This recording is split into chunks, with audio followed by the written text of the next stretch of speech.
Valeria, ¿aceptarías la casa inclinada como pago? Si es un techo para mis hijos, la acepto, señora. Una viuda aceptó una casa chueca porque no tenía otra opción. Madre de 6 hijos, aprendió que el hambre no espera explicaciones.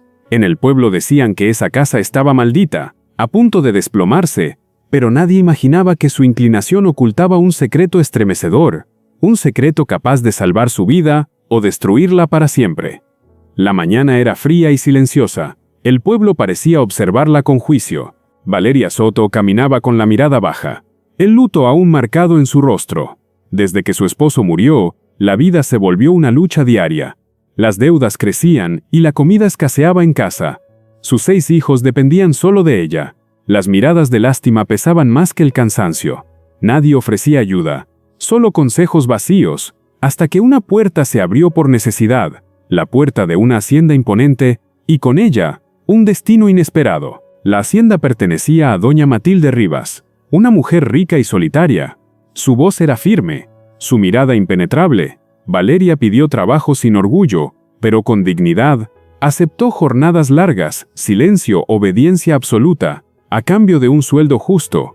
Con el tiempo, Matilde empezó a observarla más de lo normal, no por lástima, sino por respeto. Veía en ella algo que su propia familia no tenía: lealtad y un corazón dispuesto a sacrificarse. El día avanzaba con un sol implacable sobre la hacienda. El calor parecía detener el tiempo y agotar las fuerzas. Valeria cumplía sus labores en silencio, limpiando sin descanso con las manos cansadas y la mirada baja como cada jornada. En el jardín, el nieto de doña Matilde corría sin supervisión. Jugaba cerca del lago artificial, ajeno al peligro.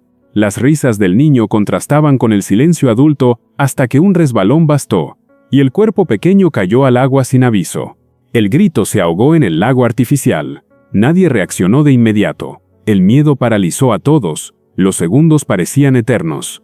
Valeria dejó caer el balde, corrió sin pensar, se lanzó al agua vestida, sin medir consecuencias, y en ese instante, su vida cambió para siempre. El agua estaba fría y pesada, el impacto le recorrió el cuerpo como un golpe. Valeria sintió el dolor en los músculos, pero no dudó ni un segundo. Nadó con desesperación, moviendo los brazos a ciegas, buscando al niño bajo la superficie oscura del lago. Sus pulmones ardían, el aire parecía no alcanzar, pero el miedo a fallar fue más fuerte que el cansancio. Al fin lo encontró, lo sujetó con fuerza, y con el último impulso lo empujó hacia la orilla. Emergieron entre gritos y tos, empapados, vivos. El agua chorreaba mientras ambos intentaban recuperar el aliento.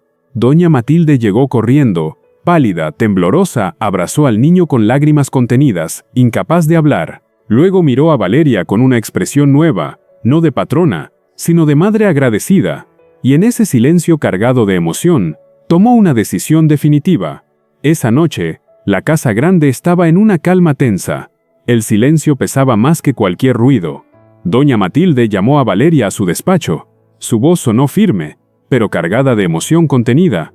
La luz era tenue, el ambiente solemne, las sombras parecían guardar viejos secretos. Le habló de su soledad, de traiciones familiares, de sobrinos que solo esperaban su muerte para heredar. Valeria escuchó sin interrumpir, con respeto, sin juicios, sin pedir nada a cambio. Matilde observó su dignidad, su silencio sincero, recordó el acto en el lago, el riesgo asumido sin pensar, y entonces comprendió que no todos aman por interés. Algunos, simplemente, lo hacen por naturaleza. Días después, salieron juntas en una camioneta antigua. El camino de tierra levantaba polvo espeso. Llegaron a una propiedad olvidada, una casa vieja, torcida, casi vencida por el tiempo. Las paredes parecían caer hacia un costado, las ventanas rotas gemían con el viento. Valeria sintió temor, pero también curiosidad. Matilde habló con voz firme. «Nadie la quiere», dijo, «pero puede ser tuya». Valeria recorrió la casa con pasos inseguros. Cada uno de ellos resonaba en el piso que crujía bajo su peso. El aire olía a encierro antiguo, a polvo y recuerdos olvidados. Y aunque el lugar parecía desolado, algo en su interior le decía que había esperanza. Pensó en sus hijos, en el frío que soportaban, en las noches largas llenas de hambre y miedo. Y por un momento, todo lo que deseaba era algo más para ellos. No preguntó por qué la casa estaba chueca, ni se preocupó por su pasado marcado por tanto dolor. Solo vio un techo posible, un refugio donde sus hijos podrían dormir tranquilos. Cuando Matilde la ofreció la casa como pago, Valeria bajó la cabeza, agradecida, sin pronunciar palabra. Aceptó sin condiciones, sin comprender realmente el peso de la decisión que acababa de tomar, ni las consecuencias que esa decisión tendría en su vida. La mudanza fue humilde, pero llena de ilusión. Los niños corrían entre maleza y escombros.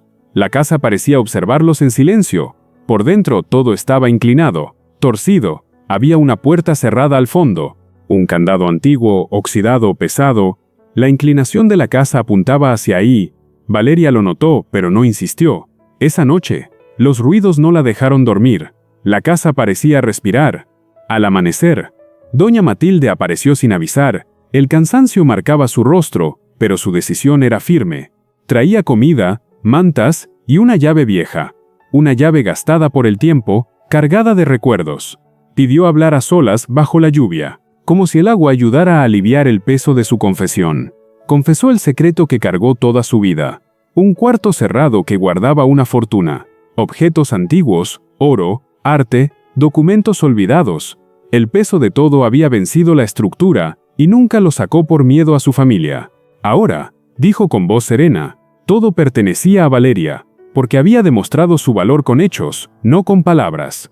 Valeria abrió el cuarto con una lámpara temblorosa. El polvo acumulado flotaba lentamente en el aire espeso.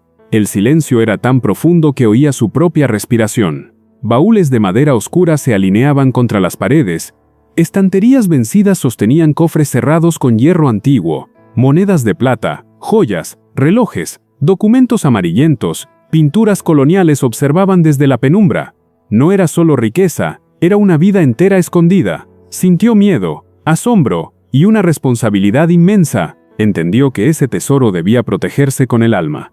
Con el paso de los días, las miradas comenzaron a cambiar. Los sobrinos de doña Matilde aparecieron sin aviso.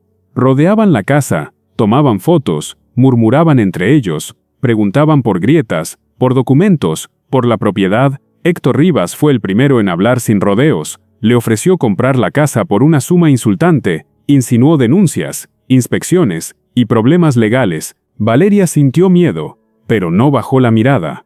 Ya no era la viuda silenciosa del pueblo, era una madre defendiendo el futuro de sus hijos. Con el paso de las semanas, Valeria aprendió a vivir con cautela y conciencia. Cada decisión fue pensada, no desde la ambición, sino desde la responsabilidad. Vendió una sola pieza del tesoro, con respeto y discreción. El dinero no se usó para lujos, sino para asegurar un hogar digno. Los cimientos se reforzaron y las paredes dejaron de quejarse. La casa ya no gemía por las noches como si hubiera sido escuchada. Los niños comenzaron a dormir en paz, a reír sin miedo y a soñar de nuevo. Por primera vez en años, la mesa tuvo pan suficiente y tranquilidad. Doña Matilde enfrentó a su familia con una firmeza que nunca mostró antes. Cortó lazos con quienes solo veían herencia y no personas. Y la casa siguió chueca, firme, como una vida que aprendió a levantarse. La casa estaba chueca, no por maldición alguna, sino por cargar durante décadas un secreto silenciado. Valeria comprendió que la vida también se inclina, cuando sostiene dolor profundo, sacrificios constantes y amor verdadero. Aprendió que no toda herencia llega en forma de dinero. Algunas llegan como pruebas que revelan carácter y dignidad. Y quien protege con el corazón siempre encuentra un camino.